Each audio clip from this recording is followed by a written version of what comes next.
Now, once we are done entering the building and we are okay with the geometry, then the next step which we will take is to create the load cases and the load combinations. Once we create these, then we can start entering the actual loads inside these load cases. So to create load cases, we go to the analysis and design menu at the top. And inside the analysis and design menu, you've got lots of options. But somewhere in the middle over here is the load case menu. And if I click this arrow, there are several options under that, and we'll talk a bit about them. But the one you will use the most probably is create and edit load cases and combinations from here. So if I press this button, this dialog box appears on the screen. And this dialog box has 1, 2, 3, 4 tabs. One is for creation of load cases. One is for creation of load combinations. There's another one for creating response spectrum cases. And then there's a dynamic load patterns tab as well. So let's begin by let's start by discussing the load cases. Now, COMOSYS will provide you with one default load case to begin with. Even with a clean new model, it's called default. The moment you select it, its information is given over here. So the name is default, and if I want, I can immediately change this name to something else. I can call it dead, I can call it whatever. It's just a name. We can have a comment with it. And then there's something called the self-weight multiplier. Now, if we want to create a dead load case, then we would typically assign a value of 1 to this self-weight multiplier for those load cases. So in this case, I want to call this my dead load case. And so I'll set that value as 1. We'll talk about the state index and sub-index in a second. But then there's the load type. And the load type is basically a long list, which is basically telling the program what kind of a load this load is. So it can be a dead load, it can be a live load, it can be a wind load, a snow load, an earthquake load, an equipment load, a crane self-load, construction load, roof live loads, self-straining load. These are the different terminologies used by different standards. And you have lots of options. And if you run out of options over here, then towards the end, it provides some generic types as well, which you can use for your own, whatever your needs may be. So it's got 10 generic names.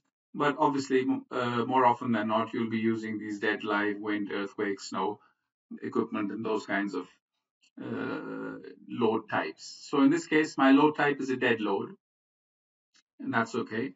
The next one is a convert to mass and mass conversion ratio.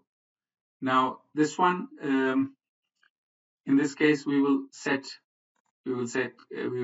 this any load given in this to be converted to mass, and we want the mass conversion ratio to be 1. Basically, we will not be entering any load in this. Typically what we do in COMOSYS is this is for the dead weight of the profiles. So that's the profiles are going to be modeled anyways. And if a dynamic analysis needs to be done, then we obviously want the mass of those profiles to also be included in the analysis. So it's just something we need to set. This will be more useful when we get to the live loads and we want to convert the live loads into mass as well. And we'll talk about that. It'll be a smaller number than 1 over there. Then if you go on, this one I'm not going to discuss right now. We can talk about this later, but these are the most important ones. And once you're okay, and as you're setting these parameters, they're also being saved away. So you don't have to write something and then press some save button. As you're writing, it's being saved to this load case. So let me go ahead and create another one. The moment I press create, another load case is created. It's called undefined to begin with. And then I can change it to, for example, if I want. And I can, in this case, I won't give it a self-weight multiplier. I won't give it any state and substate index. We'll talk about these in a second. when we get to wind loads and earthquake loads and crane loads, etc. So the load type in this case would be live, and we might want to convert, say, 30% of any live load which I enter into a mass. Now, this is a common requirement because when we have live loads and we have an earthquake situation, the existence of those live loads does affect the natural period of the structure, and this is because the mass enters the picture, enters the formula for natural periods, and since the live load is there, it will modify the natural period of the structure. The only thing is that because of the live load not being truly fixed to the building, there's a maximum how much it can participate. So this is also called live load participation factor, and that's kind of limited by perhaps things like the friction with which the maximum friction load you can transfer. So there might be a live load sitting on a floor, but even when there's a lateral shaking due to earthquake, the maximum amount of lateral load which it can transfer to the floor is obviously limited by the friction between the source of that live load object and the floor itself. So there's a number suggested over here, and this participation factor, since it's not rigidly bolted to the ground, and if it is rigidly bolted to the ground, then you might need to consider a higher mass conversion ratio. But typically, since most of the live load is like humans inside the building or furniture lying around and stuff like that, so there's always a friction limit set to it, and you can specify this live load mass conversion factor at this point. Now, like I said, as you're writing these things, they're being saved away into the live load load case, and I can continue to say create, and another one is created. And now let's talk about the wind load, for example. So I can call this wind X, for instance. This is wind blowing in the X direction. This is one load case. And once again, the self-load multiplier will be weight multiplier will be 0. The load type will be wind. But now I want to talk about these state indices and state sub-indices.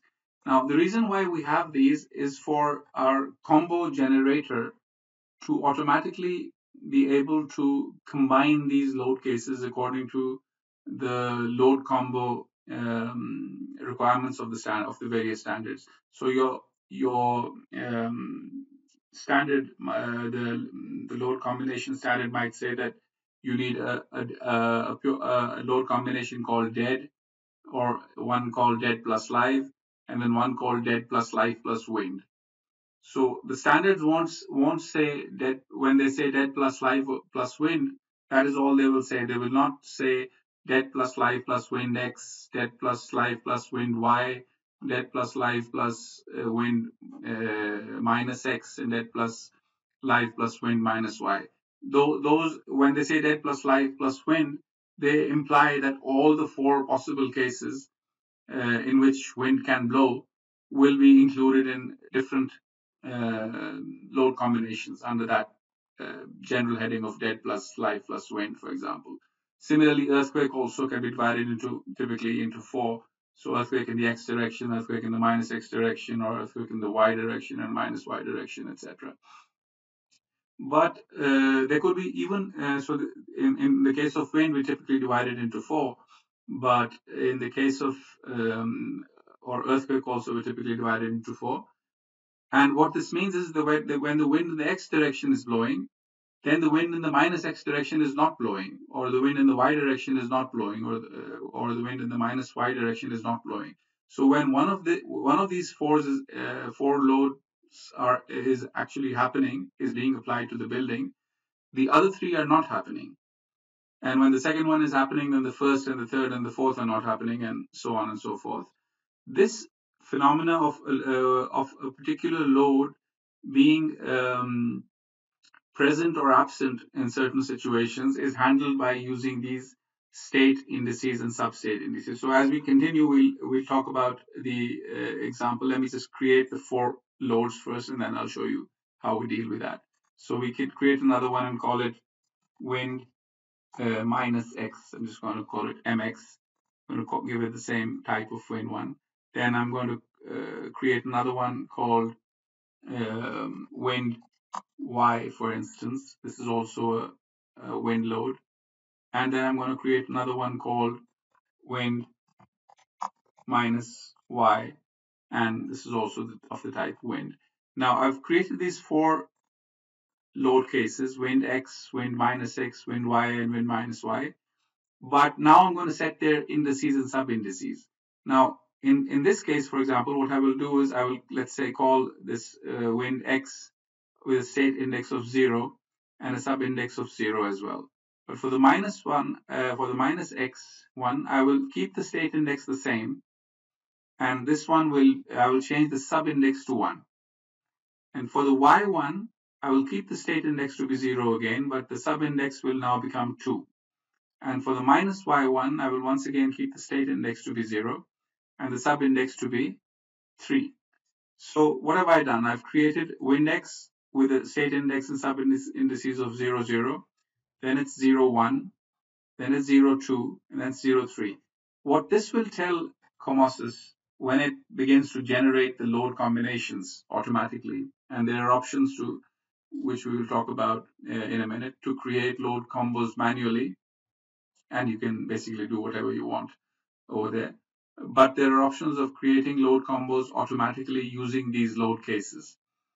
So how do you tell COMOSYS that when you let's say I have a generic load combination of dead plus live plus wind, and these are my load cases, how does it combine? So does it say dead plus live plus wind x plus wind minus x plus wind y and plus wind minus y? Or does it say dead plus live and then one of these, and then dead plus live and another one of these, and then dead plus live and another one of these? This is where these indices and sub-indices come in handy. If I set them up like I have set them up over here, then what it will do is when you run the load combo generator, which we'll talk about later, what it will do is it'll create dead plus live plus wind x as one load combo. It's going to create dead plus live plus wind minus x as a separate load combination. Dead plus live plus wind y as a separate one, and dead plus live plus wind minus y as a separate one. And the reason for that being is that it will basically go through the sub-indices loop to create several ones. For each 0 state index, it will create 0, 1, 2, 3, 4 different load combinations. Now you might be thinking, why do we need the state index? Why not just have this sub-index and it'll go from 0 to 3 and you'll create the 4 combinations? Where was the need to have a state index?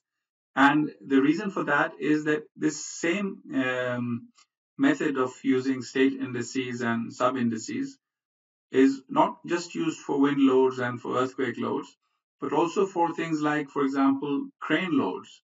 So what if you had a situation in which you had, say, 3 cranes running inside a hall? And each crane number 1 could be at 20 different locations.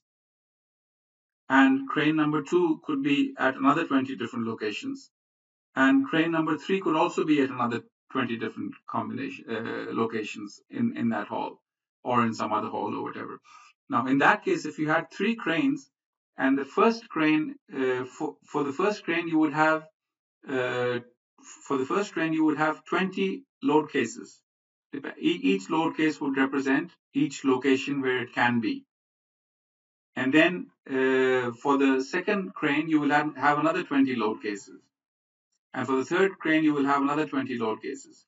But the difference from the example we just did would be that for the first crane, the state index would be 0 and the sub-indices would go from 0 to 19. You can make them go from 1 to 20 as well. 0 is just a starting number. You can start from 1. Basically, all they need to be is different from each other. So for the first crane, you will have a state index of 0 and then sub-indices running from 1 to 20 or whatever. And for the second crane, your state index will not be 0. Your state index will be 1. And then once again, your sub-indices will run from 1 to 20. And then for the third crane, your state index will now be 2. And your sub-indices will run from 1 to 20. And what that will tell, because these cranes are simultaneously existing inside that hall at the same time.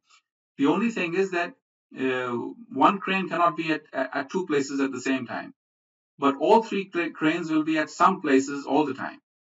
So what this will tell is that use state index 0 and you use one of the sub indices for state index 0 in the combo. So let's say we had a combo of dead plus live plus crane loads, for example.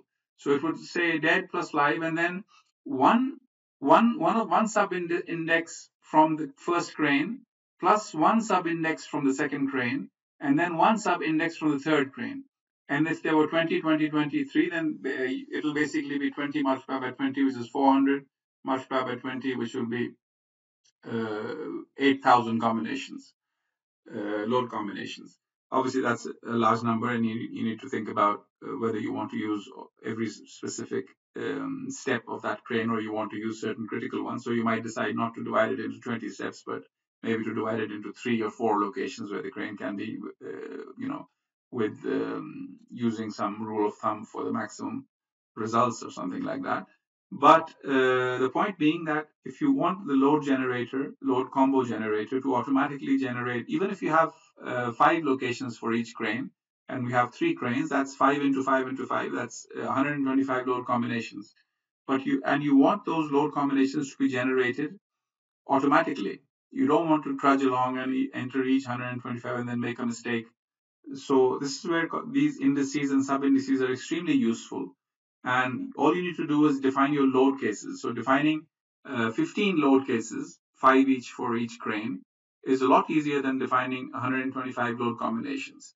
Similarly, if it was like 10 steps for each crane, 10 locations for each crane, you would define 30 load cases. But then 1,000 load combinations will be generated automatically, 10 into 10 into 10, depending on the combination of the sub indices. So this is where your sub indices really come in extremely handy. So I have my dead load in there, I have my wind X, I have my wind minus X.